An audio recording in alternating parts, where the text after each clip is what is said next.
Ayan guys, may isda ako dito. Papakainin ko yung rescue ko na dalawang kitty. So papakain ko sa kanila yung prineritong isda.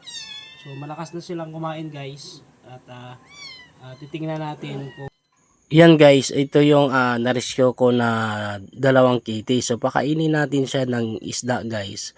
Dahil itong kitty na to guys ay itinapon ng basura. So ang ginawa ko dyan guys, hinimay-himay ko yung isda para madali nila malunok. So malakas na tong pusa na to, mabilis na rin kumain. Sa mga may gusto pala guys sa pusa na to, i-contact nyo lang yung page ko at kontakin nyo lang ako. Dito lang po ako sa Bulacan Subdivision, Malolos. So ito guys, malakas na tong pusa na to at medyo may magka-breed na to, may lahi na rin tong pusa na to. Napakaganda ng pusa na to guys.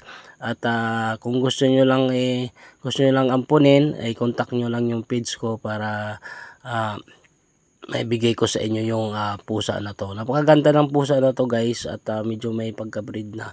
Maraming salamat guys. Sana maraming mag-share nito at marami pa tayong matulungan na tulad nila na tinapon na lang sa basura at hindi nila inaalagaan. Maraming salamat.